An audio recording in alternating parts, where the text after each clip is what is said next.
Hi, hello, and welcome to another brand spanking new episode of Bad TV. I'm Dylan, Pat, Hey, how are you? and Ruby. Hi guys, how are you? Good. That was a weird intro. I just kind of said your guys' names. I didn't really. It's fine.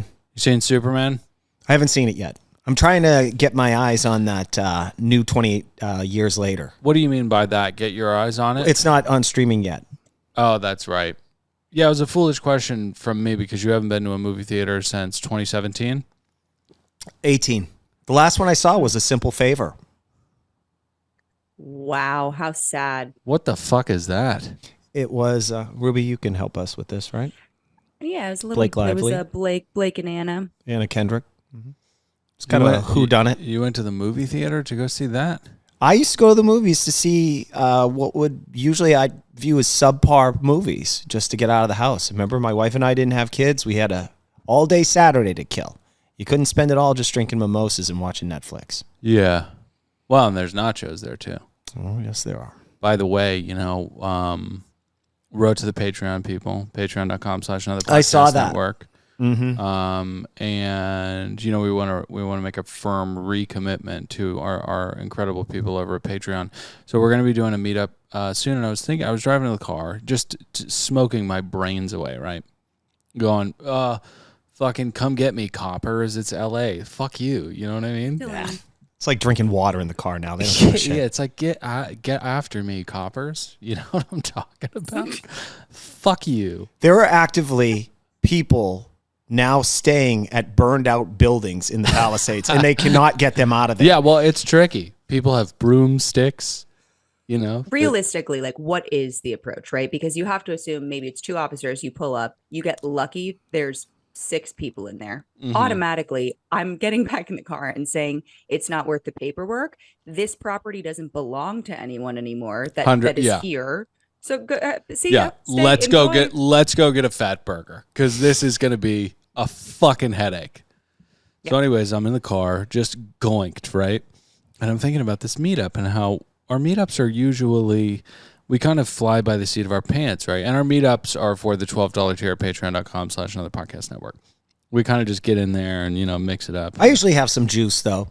You usually talk have some snack juice about some celebrity that I interacted with. You're going to love this. I was thinking of a game, and I'm confused about the logistics of this, but who knows Patty best? And we do a Patty trivia. We see which of the fans know Patty best. Yeah, we could call it like Patty lore. Yeah, working title. Sure. Right, working title. But one of the questions I was thinking of, you know what? I don't want to spoil it. Don't give it away. Yeah. Okay, let's do that. So listen here. There's got to be a prize, though. Yeah, $15 Applebee's gift card. That seems pretty enticing. Or what, you want to send him something from the studio? Yeah, or some relic from the studio. Let's send him the Space Invaders. You want to send him Space Invaders? Yeah. Be expensive to mail. Nah. All right, we'll think about it. Do you guys want to clarify what Space Invaders is? The Space arcade. Invaders is a The arcade game yeah. that Pat paid, what, $600 for? Yeah. Yeah.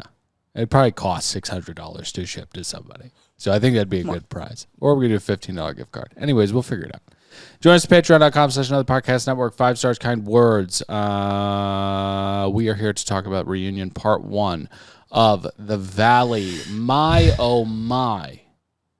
Can I get into my rotten hells? Before we do, Ruby knows this world better than anybody. As the audience may know or may not know, Sheena Shay came out with a book this week. She's out plugging that book. And one of the major revelations in that book was that Brock cheated on her while she was pregnant. She went on Juicy Scoop, and I understand that Heather's friends with her, but she gave her the softball interview. And Heather, you're better than that. She allowed Sheena Shay to defend her lying about that admission by saying, and I quote, "Why would my husband allow me to lie and say that he was a cheating bastard when he wasn't?" And the answer to that, Sheena, is he absolutely would, because you are, in fact, the breadwinner. Can I pause? Were you confused by the way that Pat phrased that? No, because I know what he's referring to. But he didn't phrase it good, though, right? Correct. Okay. Oh, I didn't. Correct, Dylan. No. God, no. She wrote in the book that her husband Thank you. cheated on her while she was pregnant, that being Brock. Right. And Heather was like, well, a lot of people think you're lying about that because you want to sell a book. And she said, how could I do that? So my husband's going to allow me to make up a story about him being a horrible person? Oh, right. Okay. And the answer is he totally would do that. Yeah. He would totally do that. And then sell a book. And then when you guys get divorced in 4 years, he'll come out and say you made that up about him. Yeah. Because that's what a slime ball is. Oh, wow. So this is a real trifle of conspiracy here. So the even Christian Doty's saying it. Okay, Rubes. Well, because the reason also allegedly Sheena then said there was a loose outline of this book. She sold this book without specifically the Brock cheating on me chapter being in it. There was a loose outline. What's the loose outline? Mm-hmm. If it's okay. So they had the loose outline. And then Brock was like, I don't want to know what you wrote. And then the book came out and he was like, oh my God, you fucking said it all, didn't you, mate? That's fucking not like, well, that's hard to believe. Oh my God, you said it all, didn't you, mate? Oh, you're making me look like a real fucking panty spacker. Yeah. Wow. They hated me when I abandoned my 2 children. Now what are they going to think of me? Yeah, now I don't even know what I'm doing. doing. Think of me. Okay, so the other one that I actually What did. are you doing? So Ruby, she wrote the book, turned it in, and the publishing company said, I don't know if there's enough juice in here. Do you have more juice? So that's when she said, Yeah. I'll put this in there. Publishers constantly, they invite you down to their Fat Cat office in Culver City or Manhattan or whatever. They go, there's not enough juice here. How do we get more juice in here? That's right, baby. That's right, baby. Because right now we're going to sell 2,000 copies. We need to sell 4,500 copies. So what do you got? Can you throw your husband under the bus? Right. Also, she threw Lisa Vanderpump under the bus, who gave you a career. And then she says the last 2 seasons of Vanderpump, the Scandival season and the one before that, producers told her and they cut her salary down to a daily wage. And she was pretty pissed about that. But Sheena, what they understand is that you have no leverage because where are you going to go? Right. You will take that money and you will show up. Yeah, and I mean, tonight we really peek inside the mind of the broken Vanderbird. You know, like Jax, we see just completely flaming out. Like Sheena is, she's a sconce. She's just nailed in there and doesn't really do anything. She has no discernible talent or anything. So, but she's handling it with a little bit more grace, I would say, than man of the show Jax. But we'll get into the entire thing here. I want to give my Rotten Hells because... Oh, and Jax closed this week. No. No. Yeah, they took the sign down. No, it did. No. I'm pretty sure. Yeah. Oh my God. I said it was going to last till Christmas. Okay, Pat he's going to get mad at me, but he's a little bit of an unreliable narrator sometimes. All right, let me look it up while you kill some time. I'll look it up. Okay, all right. So, Rotten, if that is true, Jax is on trigger warning, but wellness check. Oh my God, yeah. So, yeah. As bad as Jax is going... Jax ends partnership with his namesake. Jax stepping away from the LA bar to prioritize his health. Let me see here. All right, I'm still looking. So he's no longer a partner, but his name's going to stay on there? I don't think so. I don't think so. No, they're going to change that to... Sheena's Shack. No, what's the new name for that place? What is the new name for that? It's a fast casual. They should call it free beer because that's the only way they're going to get fucking people in that building. Yeah. Witsit Lounge, Witsit Tavern. There you go, Witsit Tavern. Yeah. It's got Rocco's next to it though, so. Yeah. Anyway, I've taken way too much time. It should just go back to being Rocco's again, and then we'll forget that this whole little blip of the succulent will happen, and that'll be that. I know exactly what's going to happen to it. It's going to turn into a goddamn smash burger place. It's going to be called Edge, and they have edges on the burger. It's going to be called. It's at a smash burger place. Bert Kreischer just did a TikTok where he gave Jack's Classic Burger over here as his #1 burger in the country. Yeah, that's great. Just tongue blind, fucking. Okay, yeah. All right. He's still not funny. Okay. Take my shirt off. Yeah. Okay. So, anyways, God, you want to talk about a drunk? I mean, I know. people are really struggling with that stuff. We shouldn't make fun of it, but my God. So, anyways, Rotten Hells. As bad of a beating as Jack took this episode, which we knew, he was going to, I think the person that came out far worse is one Rodney Dangerfield Pants Jesse, who we always knew was a scumbag, but and a renter. To see he had been framing that was his house as a real estate agent. And I always say, if your real estate agent doesn't own a home, be concerned. Get out. No, don't use them. Do not use them unless you live in a place where apartments are the norm. Pat, I need to talk about that with you offline for an hour and a half at the very least. That is so unbelievably revealing to who this person is. It's dark chocolate. It's cacao. It's 89% cacao. Oh. So I think he comes out like really bad this episode. Seeing the firing squad, it sounds like the last year, the first reunion we had, they were in the middle of a divorce and it was nasty, but it sounds like in the last year, he's really, double Black Diamond downhill. It's bad. So that was just joyous to watch. Yeah, it's tough to sell houses at a 7% interest rate. No one really wants to jump into the real estate market at 7%. I would say that there are plenty of people that are trying to buy houses in Los Angeles, and you just have to be not an idiot to get it over the line. There are tons of people that are freaking selling these things to. Those are cash buyers, Dylan. I know. That's what I'm saying. There's so many cash buyers around this city. Am I crazy? It seems like every day somebody's buying a house for $2 million more than they should have paid. You know what I'm talking about? Mm-hmm. All right, 100 Pots. Loved it. Go ahead, Ruby. I also thought that this was a pretty good opener. I agree that Jesse came across almost comically bad. Like I was just like, oh, you little lying piece of you're a renter. Okay. The fact that he represents himself, but says things like, I spoke to my lawyer. It's just like, he looked in the mirror and talked to himself. He's having fun with all of it is so weird, right? Like that he's getting called out on all this creepy, weird, pathological stuff, and he's like smiling about it. It's like, dude, you're being embarrassed on national television. Also, I hope he understands that Bravo is super cheap, and it took the Vanderpump cast like 7 or 8 years to finally get fucking paid. Like, Jesse, this isn't going to pull you out of that What do you think he's making, $100,000 tops? Probably. Yeah. Tops. Yeah. This was very revealing in terms of finding out the fact that he is very much in debt. And I don't think any of us, including Michelle, know how bad it is. I also thought, forgive me, angry little elf Danny, he did really well. He got to laugh the entire time. It's not his time. His time will come. What are you saying, in a later reunion? Yeah. Possibly, but I want to say this. The internet appears to favor Danny and feel like he got a bad edit this season, or maybe I'm just watching the. People are so fucking out of their minds. It's like, he has a fucking drinking problem. What? Don't we all?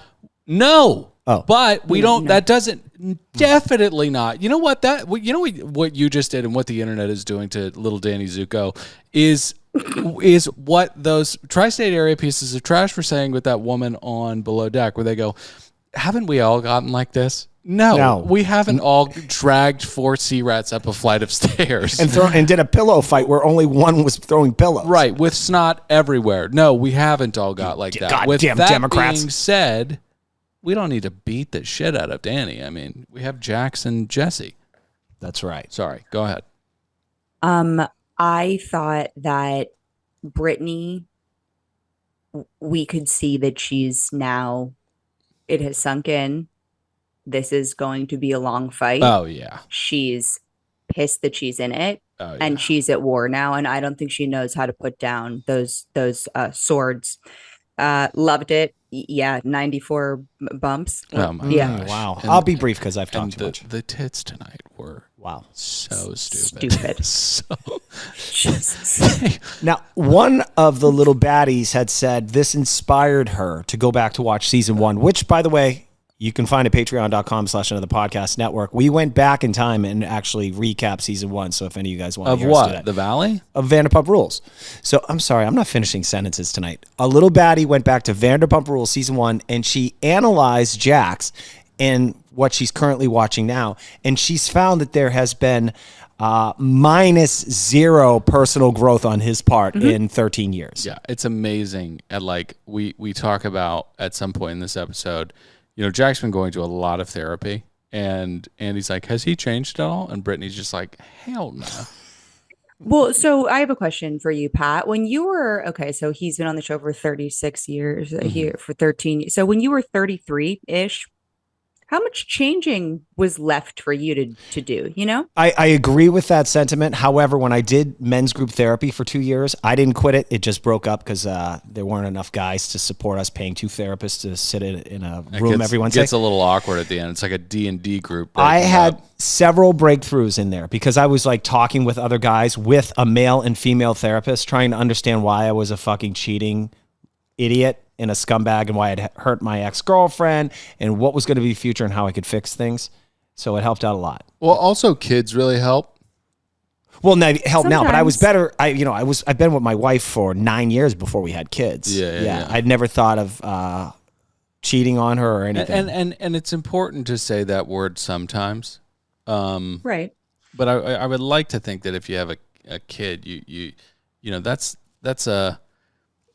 a life ring that gets thrown out to you, and it does not look like it. Jax has Vaseline all over his arms. Oh, so you would think that the birth of his son would change him a little? Yeah. It's done 0. He's And still a cokehead scumbag. The crazy thing to me is, and the sad thing and the very, very dark thing, I would say 98% cacao probably, is like, what does he look like when he's 57? Same guy, just older and not as good looking. I have those friends. But Pat, is he homeless? Yeah, like how does he make any money? Okay, so he needs to not get any more reality TV gigs. So what I see him eventually doing is going back to being a bartender. Oh my Oh god. no, cocaine, Patrick. Cocaine is a very powerful drug. I see him getting into some cryptocurrency scam, right? And then he's going to take people for a ride. And then ultimately he's going to get taken for a ride because he's going to be the 6th person that gets added to the C-suite or whatever the fuck it is. And then he's going to be really broke. And then sure, he'll go back to bartending. Here's the other thing. He finds God and then he becomes one of those fucking religious weirdos. Okay, I was just going to say, I think an alternative is he can move to a place that isn't Kentucky, but that is a southern, like cultural southern place. For me, Texas pops into mind, and he could sell cars. He's very clean cut. He doesn't need to, he can convince people of a lot of things. We've all done things in the past that we ain't proud of. Thank you, sir. Thank you. Thank you. That You're means a here lot. now. Yeah, buddy. that's where he needs to restart. When I think about life, though, Ruby, I used to think like it's obviously you grew up in Los Angeles. There's no chance growing up in Los Angeles that someday when you were 58, you decide to move to Alaska and buy a salmon fishing bait shop. And that happens with human beings. I mean, through this journey, there are some crazy twists and turns that people take. I mean, it's a freaking game of Candyland, but I got to say the audience is probably pretty pissed off. Oh, because we haven't talked about We've been talking about the show, though, to be fair. Yeah. We have. So pipe down. Okay. All right. So Andy picks up 14 Rotten Hells. Andy picks up his cell phone. He goes, "No, I can't make it. I'm hosting the Valley reunion." Okay. Can I set us up, Dill, a little bit? I just did. Well, kind of. We begin at Radford Studios. Yep. Okay. Home to some of the greatest TV shows ever created. I'll give you a couple. Mary Tyler Moore Show. That 70s show. Seinfeld. Will and Grace. And now a 3-part reunion of the Valley. Yeah, I mean, Mary Tyler Moore must be rolling over at her grave. Ruby and I grew up 4 blocks. 4 blocks away. Yep. Mm-hmm. Yeah. And what's better? You live than on all Radford, that don't you? No. is that it's now owned by a hedge fund. So Yeah, so that's cool.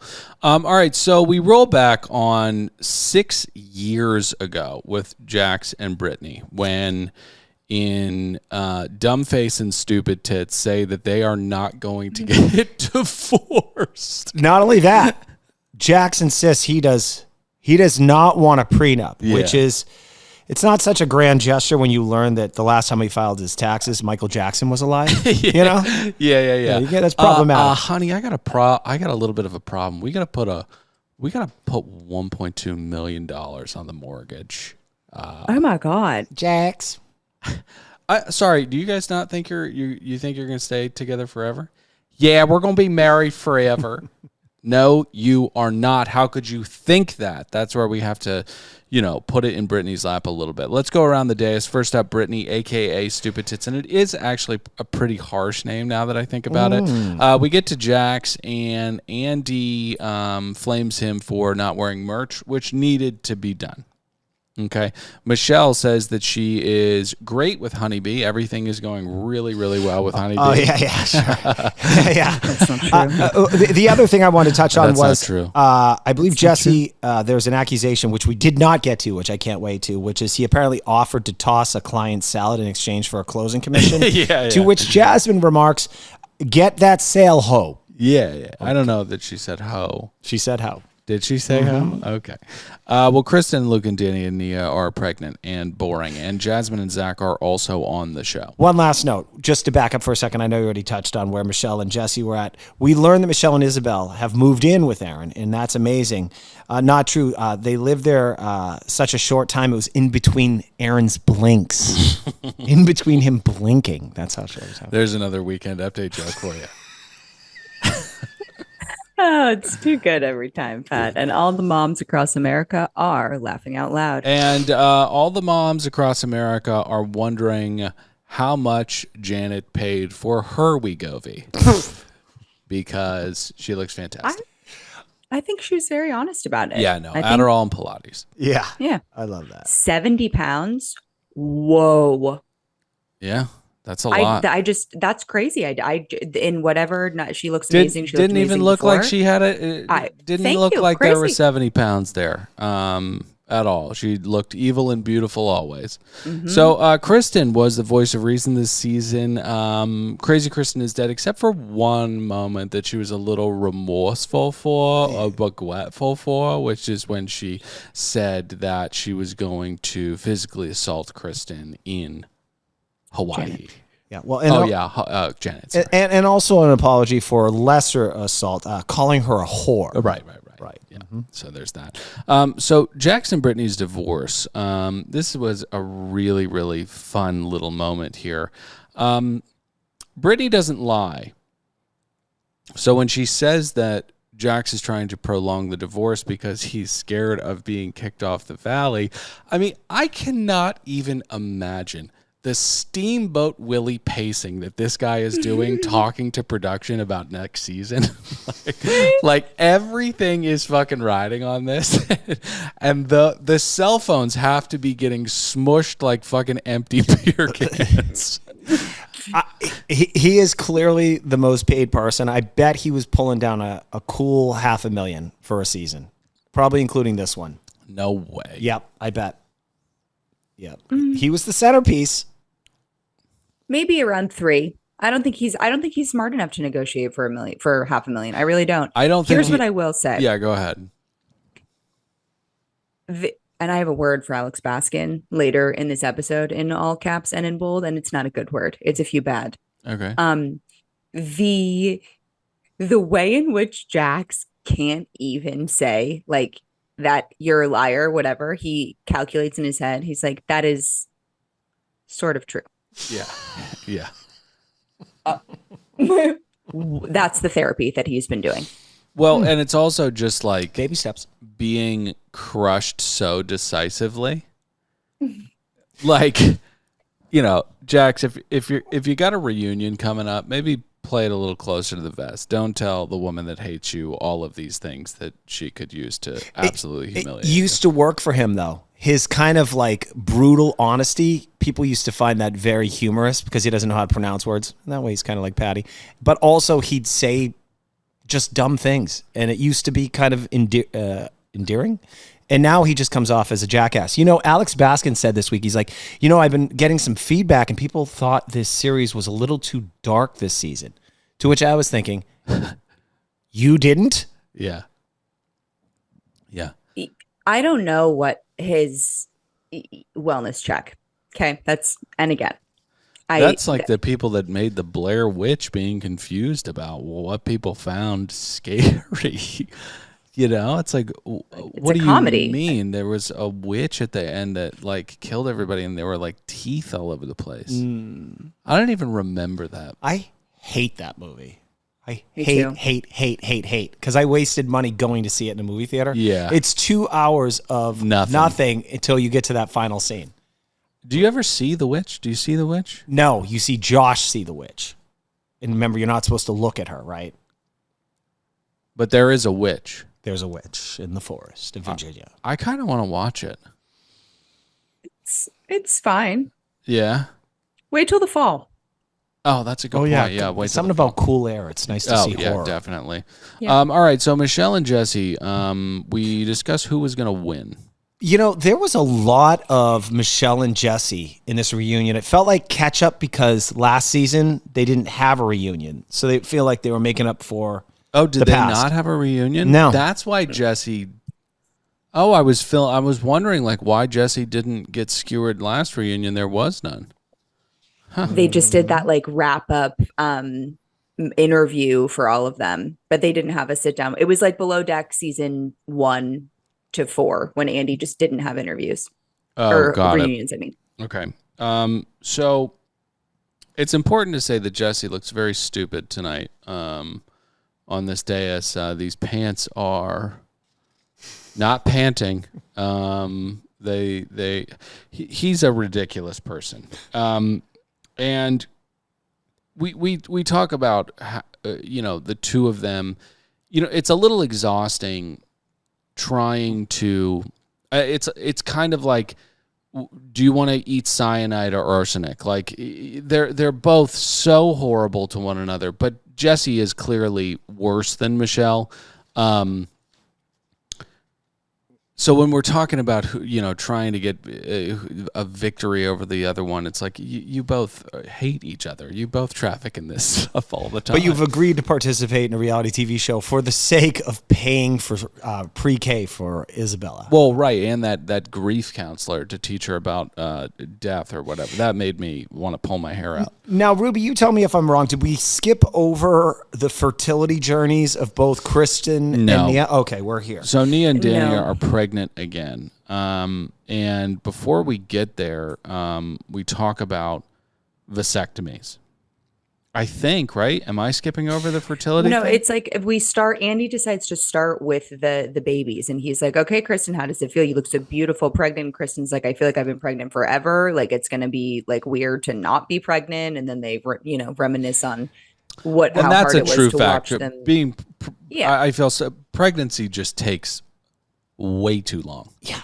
And it's nuts. But it's a beautiful journey. But I don't want to fucking hear about it on my reality TV. Thank you. So when they said let's discuss Kristen's fertility journey, I said we could do something more pleasant, like poke our eyes out with an ice pick. Yeah. Well, I'd rather listen to the fertility journey because, quite honestly, poking your eyes out with an ice pick sounds just abysmal.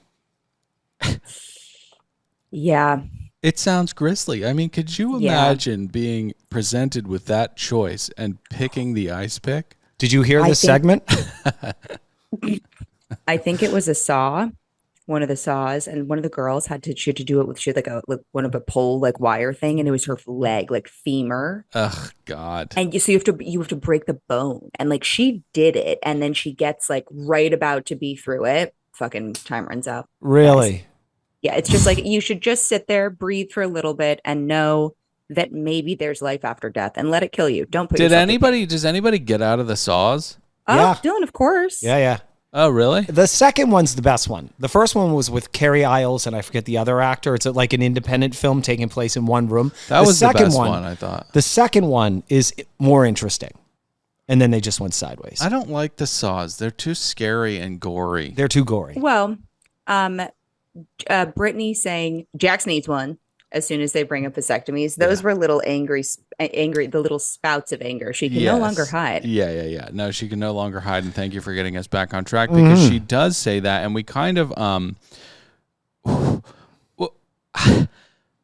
Jackson and Brittany have a dumb off, right? Because they're very engrossed in this conflict with one another, and they are keeping tabs on one another. And listen, I know that it's about perspective, and they're in it, so it matters to them. But I can't think of anything less significant, maybe in the whole of human history, than their divorce. But they're so enmeshed in it, and that's why she's saying things like completely out of nowhere, just I would touch that fucking dirty dick. There's no fucking way I'll touch that dirty dick. Now, that's where I think Andy asked Jax what kind of birth control he uses. Yeah.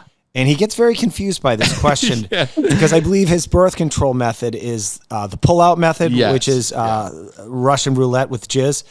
And then who's accused of Britt trying to sleep with? Oh, Julian. And that's when she says he has a dirty dick. And he had that before you guys got divorced, I'd say. Yeah. He used it to enter other people when he was still with you. Mm-hmm. Multiple times, and you knew about most of them, or some of them at least. But this entire segment made me think about like it's really, honestly, it's an advertisement to just stay married. Could you imagine being close to turning 50 years old with a child, you're recently divorced, and you have to have a conversation about do you have a condom? I would rather. Oh my God! Ice pick. You pick the ice pick. There. Yeah. Here's my thing with that, Ruby. When you are annoyed by your husband or wife because they're annoying, right? And little things like them chewing near you, you want to throw a bagel at their head or something. Yeah. That's not a reason for divorce. Your husband showing up at 3 a.m. every night, back from the bar, on cocaine, you can't ride that into your 50s. No, but some would venture to say that you should never have ridden that in your 20s repeatedly and then had a child in your 30s with it. So make good decisions. Are you talking about Amanda and Kyle? What do you mean?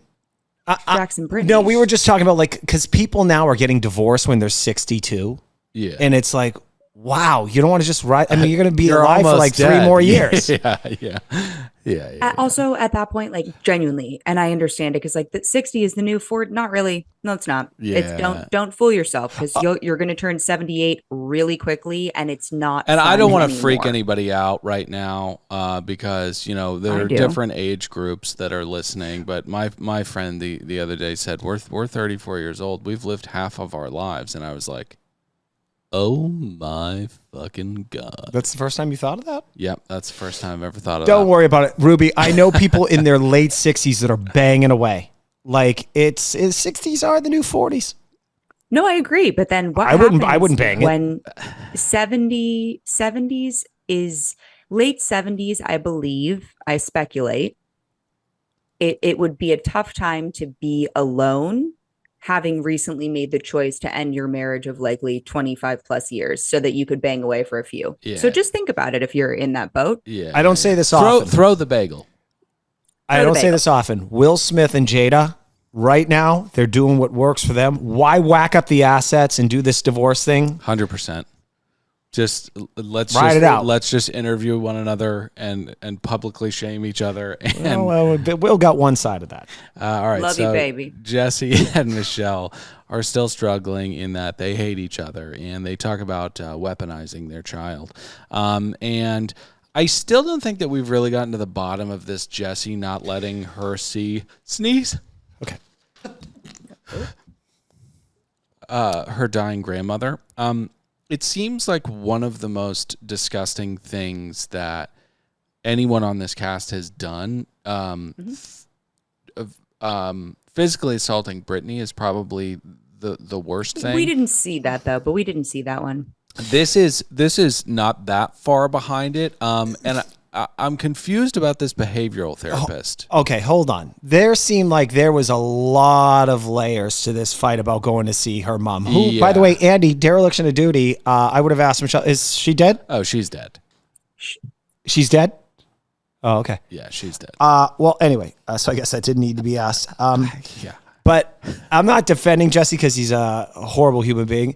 But it sounds like this was typical going back and forth of negotiating. Like regardless of the negotiating, her grandma is dying. Let her go see her grandma. And I'm wondering if this behavioral therapist was just a commitment to the bit. Like, you know what I'm talking about? Right. Jesse, this was one of those things. And I believe if they're like she wanted to go on vacation with Aaron for a week and she wanted Jesse to take Isabella for a week and then her sister to take her. There were probably logistics involved. That being said, the fact that the camera panned to all of the women on the stage when he was like, you said to my mom, and she was like, yeah, I did. I said, she's never coming to Boston for Christmas again if you don't let her see my dying mother. And all of the other women were like, yeah, I would do the same thing. No, yeah, me too. Yeah, that's pretty reasonable. I don't fault her at all. Jesse, take out your sword. Rest it at like 45, back up for like 10 feet, run as fast as you can, and then just lay. Okay? Right. Yeah. I think so too. Hey, one last note before we move on, because Nia and Danny had very few moments here. We did get a look back at that cosmetic surgeon that told Nia she looked disgusting. Yeah. Unless she pays him $100,000 to get work. Otherwise, she could go as Quasimodo for Halloween. Yeah. And I thought that was below the belt. No, but it's true. She is fucking hideous. So, Yeah. Maybe think about not being hideous.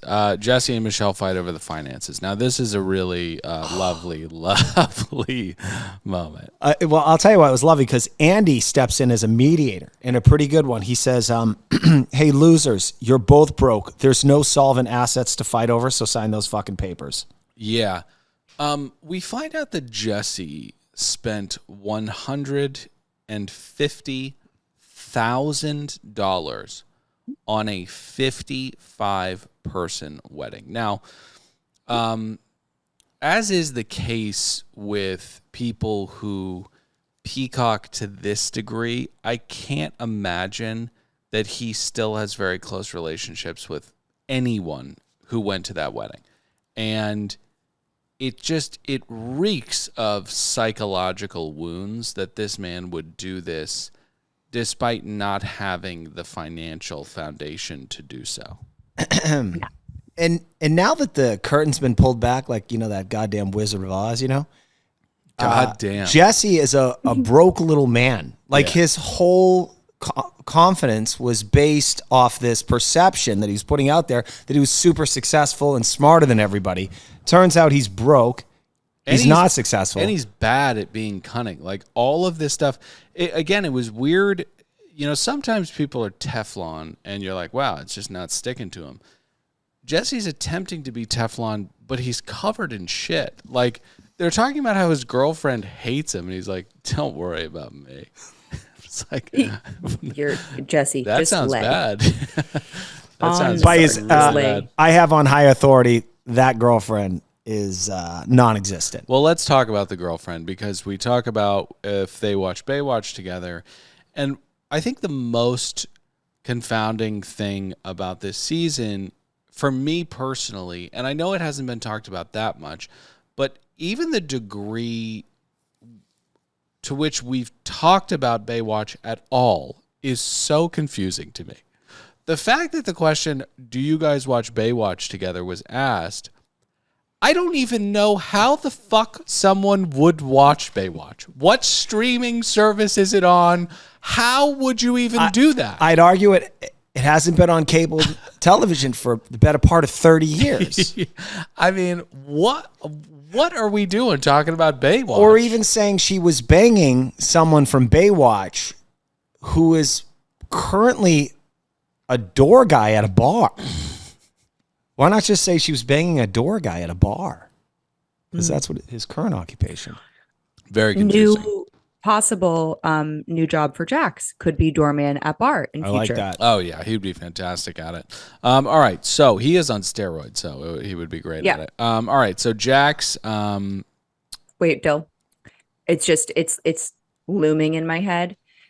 $150,000, like what, 7-ish years ago or so. Yeah. And you now rent. I just want to remind you of that. Thank you. Continue. Right. So that's pretty crazy. I always give advice to my younger friends that are getting married. Do not do a wedding over $15,000 unless you have a down payment for your home. Rubes?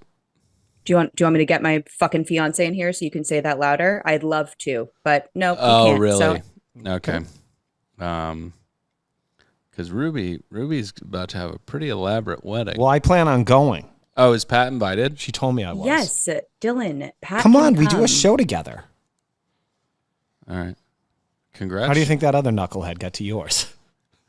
Well, he didn't get to mine. It was the after party. It was. I don't think the dinner is going to be. It's going to work. But we should cut that out. No, it's fine. All right. So, anyways, we talk about. By the way, adjusted for inflation, that's $165,000. Wow. Yeah. $15,000. Yeah. Nice. So, Jax is. It's going to be tough for him when Cruz meets the new boyfriend, and it was so funny to me that like. We talk about therapy and just how it doesn't work on somebody like Jax who needs to be medicated. Like medicated. The chemical makeup of his brain needs to change in order for him to be a different human being and a better one. But, we were talking about how maybe I'm jumping ahead. He's so disgusting to Brittany. We talk about the body shaming and he gets into Julian banging her and how disgusting Julian was at the time. And it's just like, I want better for Brittany because Brittany knew that Jax was cheating. Brittany knew that Julian was banging a bunch of different women. On the show. But she was like, that's what I needed at the time. Like, that's what you needed. Like, you need more than cans of corn human beings. And that's all that you are settling for, Can I say this, though? Is this the conversation where she starts letting us all know that the physical violence was more than we even knew? No. At some point, he threw her into the bushes? I jumped ahead. I'm sorry. really Okay. sorry. That's on me. This was about how the Brittany is like, he starts fight with me about every single day, Andy, every single day. And Zach and Jasmine were like, his therapist is ChatGPT and it's not helping at all. Yeah. And that was very funny to me. Easter was fine. Next day, he came over, started rifling through the trash cans. Looking for condoms, trying to see in my private drawers, Andy. My private drawers. My shop teacher, Mr. O'Malley, because you'd think those condoms would end up down in the toilet. You just flush them. Don't do that. My shop teacher, Mr. O'Malley, told me one time this great story because he worked as a plumber. So he fucking he goes to a job and the drainage is in the toilet is clogged. So he drains it and both the husband and wife asked what it was, and he says it was condoms. And the husband looks at the wife and says, "I don't use condoms," and then they got divorced. Wow, crazy story, right? Again, just don't cheat and stay in your marriage unless you're. Yeah, so the husband had to have made that inquiry because the wife. That's right. You should have known. How's the wife supposed to know back then? This was probably in 1962. This is an old story. Okay, so this is when. No, excuse me. I just went to the top of my notes. Sorry. So Nanny and Nina moved to Santa Clarita, and Jasmine didn't sell them the house because I don't think Jasmine has ever sold a house, nor does she have the licensing required to sell one. Okay. Right. That's quite literally all. That was the most irritating thing that happened this entire episode. Now I want to say this. In that territory. Oh. Okay. Jasmine, I know you think that your story next year is going to be your wedding to beautiful Melissa. No. It's not going to be. And I would be shocked if you were welcome back. And just shocked. I thought that you were going to say, I would be shocked if you actually get married. And I was going to say, hey, same. Yeah. All right, let's get to Michelle being a whore. Oh, that's right. It's just locker room stuff. Yeah, well, to be fair, it was locker room talk. And he didn't call her whore. He said she was a reasonably priced prostitute. Yeah, and we should say that we're not calling her a whore. Those were the accusations levied at her on the quote-unquote boys chat, which started at Tom Schwartz's wedding and was used to send around vagina photos sent in confidence, I would imagine. Wow. So, okay, I have to tell you a really quick story that I heard on another podcast. Someone should sue these men, first of all. If any of you have fucked any of these men since Tom Schwartz's wedding, get together on Instagram, DM each other, get a hacker, get into their phones and sue them. They're not allowed to do this, especially in California. Anyways, this was crazy. This girl found out that her husband had been taking pictures of her secretly while she was naked, like while she was like changing and while she was like in the shower and whatever, naked around her fucking husband. And his friends had been doing the same thing to their wives, and they had this like database that they were whatever. And she like wrote in to be like, "What the fuck do I do?" And it's like a half comedy podcast, so the girls were like, "Fuck jail." Wow, a divorce in jail. No, but you actually like you need to get your assets together, and you need to quietly Jennifer Connelly him. And wow, that's crazy. Because I would never want anybody to ever have any men to look at whatever girl I was dating. Like, what am I going to get off by that? That is weird. Because the way that this works is that they think that their girlfriend's fake tits are hotter than your wife's tits. And so they send it to you being like, look at my hot girlfriend's fake tits that are hotter than your girlfriend's fake tits. And then you have to overcompensate and be like, nah, look at mine. And I think it's just a validation thing. And what the girls should do is send more nudes and then sue everyone, I think. Wow. I've never been on a guy chat like this. I'm not posting any pictures. Yeah. I found, like, before we bought the house, I was rifling through all my shit to see what I was going to throw out before we started living in a new dwelling. And I found a Polaroid of my ex-girlfriend naked as a joke because I was going to be going on tour. We both took Polaroids of each other naked so that we could have while we were away from each other. And I had saved that. And as I moved to the new house, I did something that needed to be done. I cut it into a bunch of pieces and threw it in the trash. Oh, I thought you were going to say that you spanked your filthy little pud to it. I thought that you were going to say you masturbated to it, Pat. Wow, good for you. No. To be fair, he did. No, I didn't. But that would have been like a tribute to her. All right, so Danny got kicked off the boys' chat. I like how he laughs about it. Yeah. I like how Andy understands guy code, and he's like, "Why did you do that? Why'd you tell Luke that?"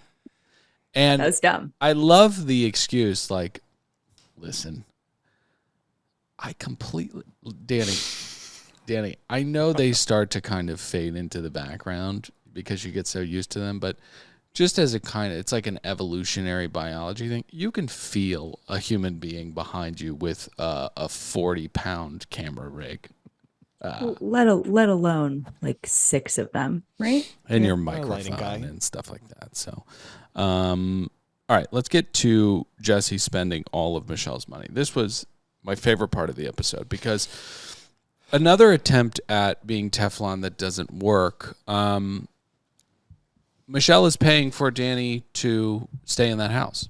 Jesse to stay in the house. Jesse, excuse me. Second time he I've said done that. Sleep in the basement.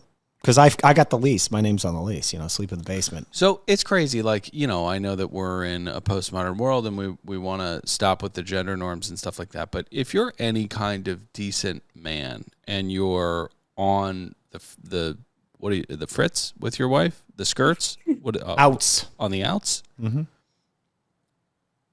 Ruby, shut up. How funny would it be if this saying was on the skirts? You're on the skirt. Okay. Skirt. So Jesse's on the skirts with his wife, right? You go downstairs. That's right. You go downstairs. Okay. There's a theme. I don't even care how much you hate her. You go downstairs. There's a theme here, and they get into it. Jax demanded he stay in the house. Yeah. I mean, douchebags. Fucking douchebags. Mm-hmm.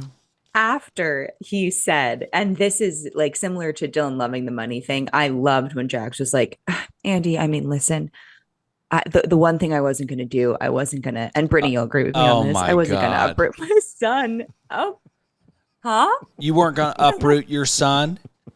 We've been hopping around to Airbnbs.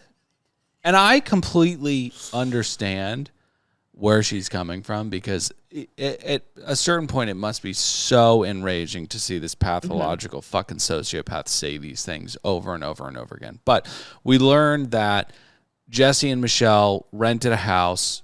When they split, Jesse couldn't afford the rent because he doesn't sell houses and does rent his own, and therefore needed to have Michelle cover half of the rent, and is now suing for compensation for the wedding that he wanted to throw for 55 people. Thinking that he could probably look good in front of future clients or business partners, and it did work. Just to break that down, 55 people at $150,000, that's $2,700 a person. On what? That's quite the ice sculpture. On what? That is, and again, you now rent your home. Yeah, crazy. All right, so let's get to the juice of the episode. This is Jackson Brittany, and we learned that, you know, it was framed as kind of him flipping out and knocking some stuff over and her kind of incidentally being hit. What we learned tonight is that not only did he hit her with the furniture that he was kind of crash bandicooting around the mansion, but he also threw chairs and broke her Stanley. Now to break a Stanley is a feat of strength. Stanleys are fairly sturdy. Is that a vacuum? No, it's a canteen. But it's made for construction sites, so you'd imagine. It takes quite force to break one. Yeah, so I think he broke her phone. He also threw her into the bushes and then called her a tree trunk. And then he threw her into the bushes. Now, that's amazing. That's just amazing. That's just amazing that a human being could do that. I know men, do it all the time. But also to refer to her with her stretch marks as a tree trunk. I mean, this is where, and I know that you get uncomfortable when Ruby and I talk like this. But no. There are certain people that just like, do we really need you around in this solar system? Like, what is the point? I want Cruz to have a father, but my not this God, are you disgusting? Yeah, different people. What's the actual point, though? Now, Britt says that she has ring cam footage of this. And Britt, if you have that, I would reach out to Page 6, Daily Mail, TMZ, and say, name the price. It's her son's father. I do believe she would have. What I have to say now is to Alex Baskin, if you fucking knew, if you've seen this footage, join Jax in the solar system of else, because this is reprehensible behavior. If you knew about it, I don't think it's much better. The fact that you didn't immediately fire this person, the fact that you allowed her to live with him when you knew that he was to throw her in, and it's not funny in any way, shape, or form. It's just like saying it out loud. No, it's 100% cacao. Well, this is like really bad this is the stuff. Darkest. Oh my God, it's inedible. I hate dark Nobody chocolate. wants this. No. Exactly. This and is, nobody. I don't even like vanilla chocolate. It makes my throat itchy. And I hear you on that, brother. But yeah, no, this is ceremonial grade. This is an interesting point, Ruby, because you would wonder what, like, it's the oddest reality show season premiere or first couple episodes in any reality show I've ever watched, which is essentially the quote unquote star of the reality TV show is going to rehab, right? And I think we can all agree, especially after hearing Jax with the experience, like, I didn't really think I had a problem with cocaine or drugs. He like, still doesn't it's my childhood trauma and my anger that's at the heart of it. That's the problem. So I don't think he ever would have gone to rehab. I believe this was some kind of like, we know that you're physically abusing your wife. Yeah. And we don't want to close down shop. This thing's, got a potential to make some money here. Right. Go to rehab. And if you come back, you might be able to. Oh, fun little factoid. Also, we find out that he relapsed on the show. We watched him drink vodka. But we watched him also be on cocaine. No, he was. I'm talking about he was cocaine. on. Yeah, clearly. No, so he relapsed on the show a week after his stint in Van Nuys or wherever the fuck that was. But we end the show with him kind of taking ownership over the horrible things that he had done and citing the reason being his departure from Vanderpump Rules because.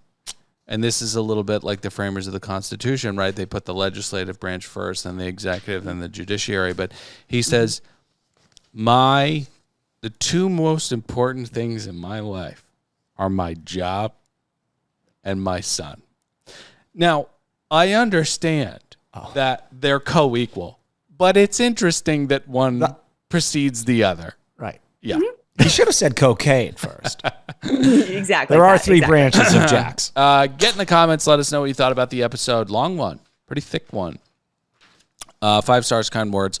Join us at patreon.com/another podcast network for APS, PMZ, all the Miami, just interpersonal connection with Pat and Ruby and I, and more important and most important, it helps us keep the podcast going.